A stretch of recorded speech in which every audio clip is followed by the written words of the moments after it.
Docteur Razvan Mosescu, on est ici dans la salle d'opération de la clinique. Vous êtes le premier à avoir une telle salle ici en région. Pourquoi?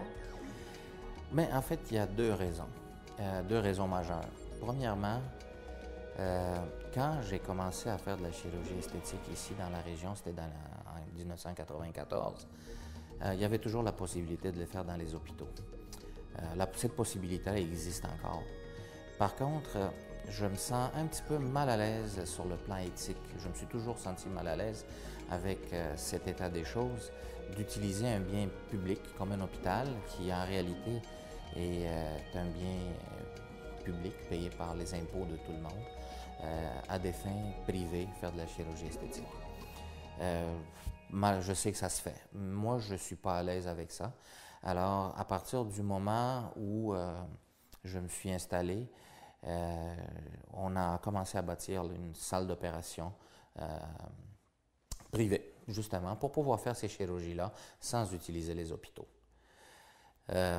C'est donc une vraie salle aseptisée avec tous les équipements nécessaires. Ça, c'est venu un peu plus tard. À l'origine, c'était les recommandations et les normes gouvernementales à ce moment-là étaient différentes. Il y a quelques années, on a commencé à parler de la loi 33.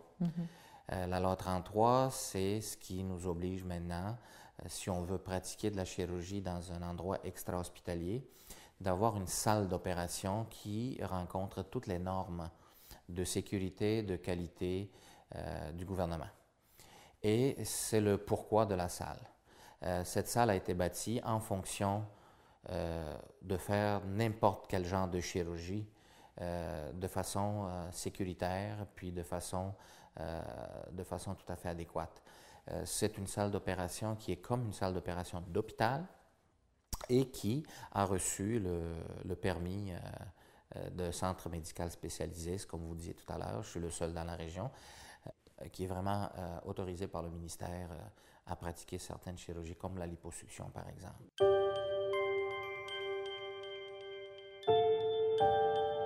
Mais justement, parlons-en. Qu'est-ce que vous faites comme chirurgie, comme transformation possible par la chirurgie? Ça dépend. On peut faire plusieurs chirurgies ici. Premièrement, je fais tout ce qui est chirurgie au niveau du visage, que ce soit la chirurgie des paupières ou la blépharoplastie, que ce soit la chirurgie au niveau des pavillons de l'oreille, communément appelé coller les oreilles chez les adultes, qui est un geste qui n'est pas assuré par la Régie de l'assurance médicale, donc l'autoplastie. Je fais la ridectomie ou communément appelé le facelift. Okay. On peut faire des procédures au niveau du cou.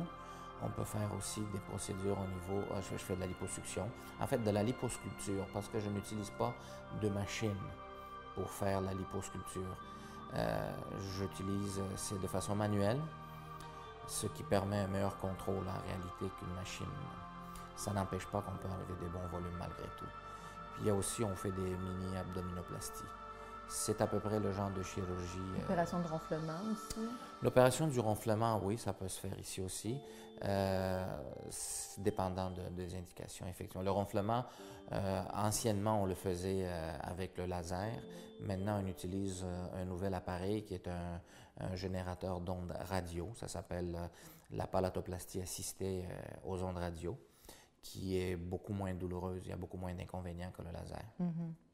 Peu importe la transformation qu'on va choisir de faire, il y a des choses qui sont importantes à savoir d'abord. Donc, la pré-opération est très importante dans le cas d'une chirurgie.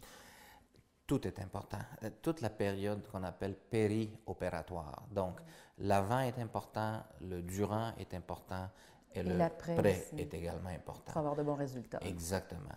Le pré est important, l'avant. L'avant est très, très important parce que c'est là qu'on prend nos renseignements. C'est là que le médecin va vous dire la vraie vérité, j'espère. C'est là qu'on essaie au moins d'avoir un aperçu de ce qu'on va obtenir. Parce qu'on ne peut donner de garantie. Il n'y a aucune garantie qui est donnée quant au résultat. On est capable de mettre des garanties sur les moyens. C'est en partie pour ça le centre médical spécialisé et la salle d'opération. Bien, moi, j'irais jusqu'à dire que la période préopératoire, c'est au-delà de la rencontre, c'est du choix aussi du chirurgien. Absolument. Comment on fait pour choisir un bon chirurgien? Bien, je pense que le mot-clé, vous venez de dire, ça prend un chirurgien. Okay. Pourquoi? J'ai rien contre les médecins omnipraticiens qui pratiquent certaines procédures esthétiques. Mais quand il s'agit de chirurgie, je pense que ça prend un chirurgien. Donc, ça prend un chirurgien qui a de l'expérience dans le domaine. Vous savez, la meilleure façon, c'est le bouche à oreille. Est-ce que c'est bien de demander, par exemple, j'aimerais voir des photos de ce que vous avez déjà fait, de voir, d'avoir des exemples? Oui, sauf qu'il n'y a personne pareil. OK. C'est pas parce que une de vos amies a été opérée puis qu'on a eu d'excellents résultats que vous allez en avoir d'excellents résultats. Il n'y a rien d'absolu en médecine. La médecine n'est pas une science exacte, que ce soit la médecine chirurgicale, la chirurgie esthétique. La seule chose qu'on peut fournir, c'est la garantie du travail selon les règles de l'art. Alors, on fait du mieux dans les circonstances. Puis, il faut avoir des attentes réalistes. C'est sûr que je ne peux pas, s'il y a quelqu'un de 70 ans qui vient me voir et me dit qu'elle veut avoir l'air de 25, mais c'est impossible. Il faut avoir des attentes réalistes. Mais l'idée de la chirurgie, c'est quoi? C'est de reculer un peu ou en fait, d'arrêter le temps? Non, pas d'arrêter. On n'est pas capable d'arrêter le temps. On est capable de ralentir. Ralentir On le est temps. capable de ralentir. On peut gagner par une procédure chirurgicale, que ce soit un lifting ou les paupières ou la liposuction. On peut peut-être, disons, gagner 5 ans, 6 ans, 7 ans. Donc, c'est une période, c'est un très bon résultat d'avoir gagné 5 ans et plus. Puis ça veut dire qu'on va le garder avec nous le restant de nos jours. Parce qu'il y a beaucoup de personnes qui me demandent, mais combien de temps ça va durer le résultat? Bien, le résultat est permanent. Il dit, ah oui, comment? Mais regardez, à partir du moment où on ferme la plaie pour une chirurgie, vous continuez à vieillir à la même vitesse. Donc, si on a gagné 10 ans aujourd'hui, bien, dans 10 ans, vous allez être probablement comme aujourd'hui, sans chirurgie. Dans 20 ans, mais vous allez avoir gardé ce 10 ans-là. Alors, la période de temps qu'on a gagnée par la chirurgie, on va toujours la garder. On va toujours avoir l'air de ça, de moins. Voilà. On parlait du post-opératoire. C'est important de s'informer, c'est important d'y aller aussi parce qu'on a le goût d'y aller et non de le faire pour les autres. On en a parlé un petit peu dans les autres chroniques. Est-ce qu'il y a d'autres choses qu'il faut savoir avant de passer à l'acte, si on veut, passer à la chirurgie? Il faut être prêt.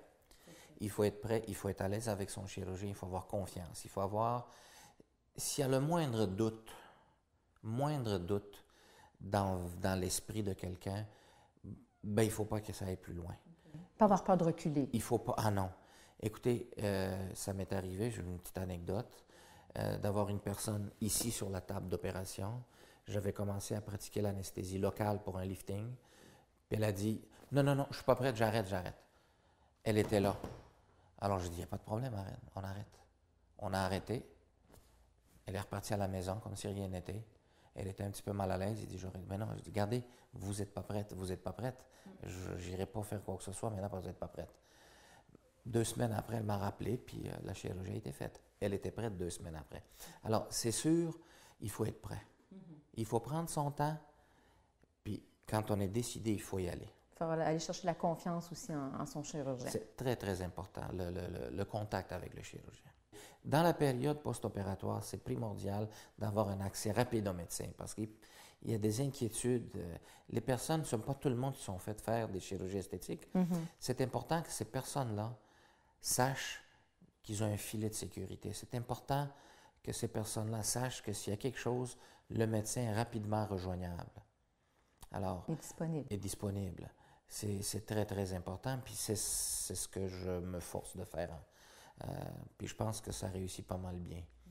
Alors, c'est ça qui est important. Puis il faut surtout, d'ailleurs, toutes les personnes qui partent d'ici, ils ont la procédure post-opératoire écrite, puis ils savent qu'est-ce qu'ils ont à faire.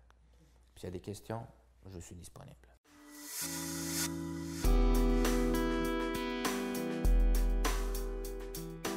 Docteur Mosescu, on est dans un lieu public et si voulu, c'est parce qu'on veut vous faire jouer à notre petit jeu Mythe et réalité. Est-ce que ça vous tente?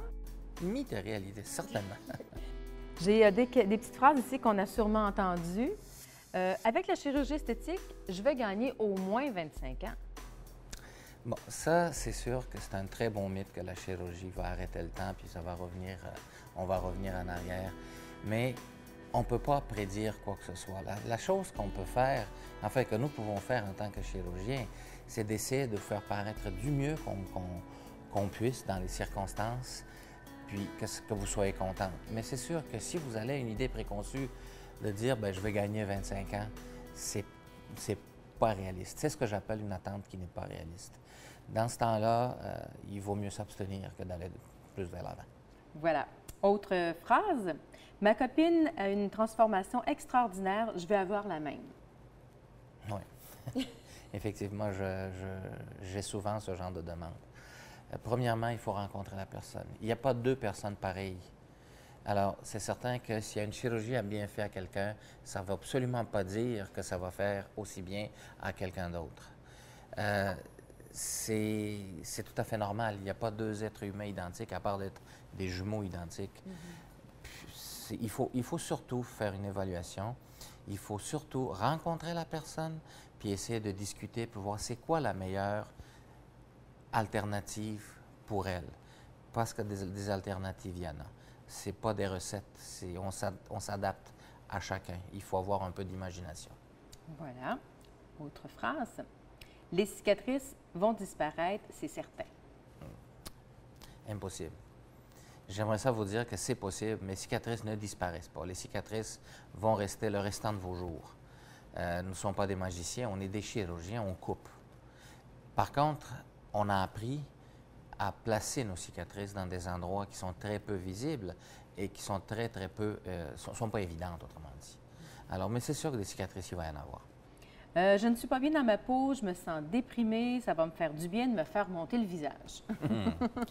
C'est une très, très grosse erreur. La chirurgie esthétique n'a jamais été une planche de salut. Les personnes qui sont déprimées ou les personnes qui veulent avoir un changement majeur dans leur vie, c'est pas la solution, la chirurgie esthétique. Elles sont pas prêtes pour ce genre d'intervention. C'est quelque chose qui est quand même éprouvant, même si c'est pas majeur. Ça risque au contraire de détériorer puis d'approfondir la détresse dans laquelle la personne se retrouve. Je recommande fortement à quelqu'un qui se sent comme ça, ne même pas essayer de consulter.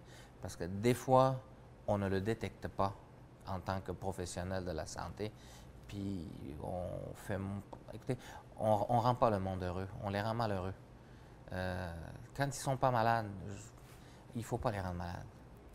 Bien, bravo, monsieur le docteur Mosescu, vous avez réussi le test. Merci beaucoup. Merci de vous être prêté à mon petit jeu. Plaisir.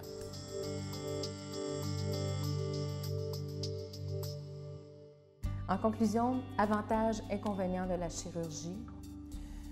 Les avantages, c'est qu'on est capable d'avoir des meilleurs résultats que l'esthétique non chirurgicale, des résultats qui sont plus durables, avec des techniques qui sont éprouvées, contrairement à certaines techniques qui ne sont pas du tout éprouvées en esthétique non chirurgicale. Les inconvénients, bien, c'est sûr que c'est Convalescence plus longue. C'est plus douloureux. Il peut y avoir des complications un peu plus que l'esthétique non chirurgicale, mais ça vaut la peine. No pain, no gain. Je me répète.